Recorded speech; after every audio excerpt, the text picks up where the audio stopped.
Here's the read aloud for the last section of Beyond Lies the Web by Philip K. Dick. The room was quiet. So you see, the wub said, we have a common myth. Your mind contains many familiar myths and symbols. Ishtar, Odysseus. Peterson sat silently, staring at the floor.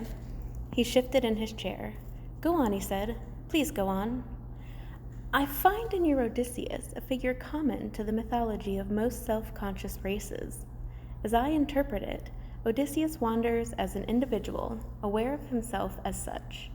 It is the idea of separation from family and country, the process of individuation. But Odysseus returns to his home. Peterson looked out the port window, at the stars, endless stars, burning intently in an empty universe. Finally, he goes home. As must all creatures, the moment of separation is a temporary period, a brief journey of the soul. It begins, it ends. The wanderer returns to land and race. The door opened. The wub stopped turning its great head. Captain Franco came into the room. The men behind him, they hesitated at the door. Are you all right? French said. Do you mean me? Peterson said, surprised. Why me? Franco lowered his gun. Come over here, he said to Peterson. Get up and come here. There was silence. Go ahead, the wub said. It doesn't matter. Peterson stood up. What for? It's an order. Peterson walked to the door. French caught his arm. What's going on? Peterson wrenched loose. What's the matter with you? Captain Franco moved toward the wub. The wub looked up from where it lay in the corner, pressed against the wall.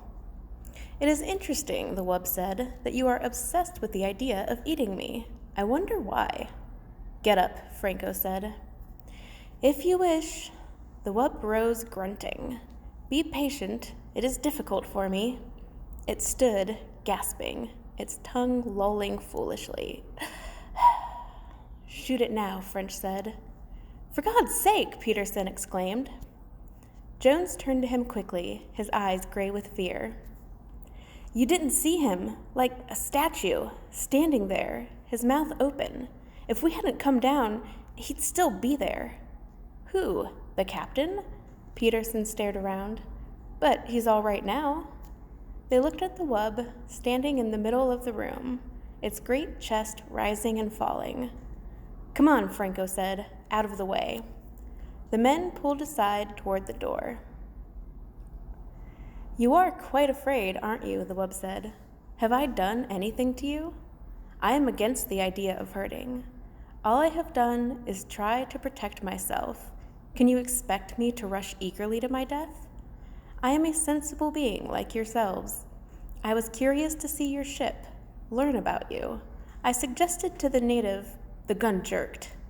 See, Franco said, I thought so. The wub settled down, panting. It put its paw out, pulling its tail around it. It is very warm, the wub said. I understand that we are close to the jets. Atomic power, you have done many wonderful things with it, technically. Apparently, your scientific hierarchy is not equipped to solve the moral and ethical. Franco turned to the men, crowding behind him, wide-eyed, silent. I'll do it. You can watch. French nodded. Try to hit the brain. It's no good for eating. Don't hit the chest. If the rib cage shatters, we'll have to pick bones out. Listen, Peterson said, licking his lips. Has it done anything? What harm has it done? I'm asking you. And anyhow, it's still mine. You have no right to shoot it. It doesn't belong to you. Franco raised his gun. I'm going out, Jones said, his face white and sick. I don't want to see it. Me too, French said. The men straggled out, murmuring. Peterson lingered at the door. It was talking to me about myths, he said. It wouldn't hurt anyone. He went outside. Franco walked toward the wub. The wub looked up slowly. It swallowed. A very foolish thing, it said. I am sorry that you want to do it. There was a parable that your savior related. It stopped, staring at the gun. Can you look me in the eye and do it? The wub said. Can you do that? The captain gazed down. I can look you in the eye, he said. Back on the farm, we had hogs, dirty razorback hogs. I can do it. Staring down at the wub, into the gleaming, moist eyes, he pressed the trigger. The taste was excellent. They sat glumly around the table, some of them hardly eating at all. The only one who seemed to be enjoying himself was Captain Franco. More, he said, looking around. More? And some wine, perhaps? Not me, French said. I think I'll go back to the chart room. Me too. Jones stood up, pushing his chair back. I'll see you later. The captain watched them go. Some of the others excused themselves. What do you suppose the matter is? The captain said. He turned to Peterson. Peterson sat staring down at his plate, at the potatoes, the green peas, and at the thick slab of tender, warm meat. He opened his mouth. No sound came. The captain put his hand on Peterson's shoulder. It's only organic matter now, he said. The life essence is gone.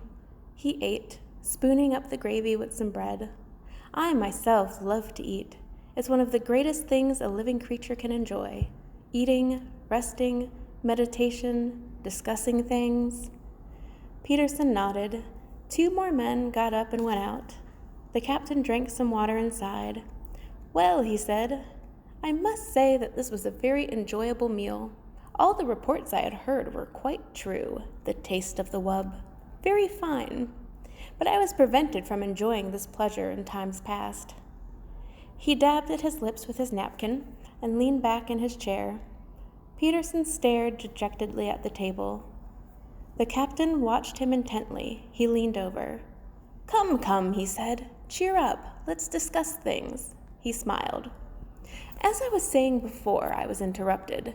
The role of Odysseus in the myths. Peterson jerked up, staring. To go on, the captain said, Odysseus, as I understand him. The end. Did you catch the twist ending? Let me know.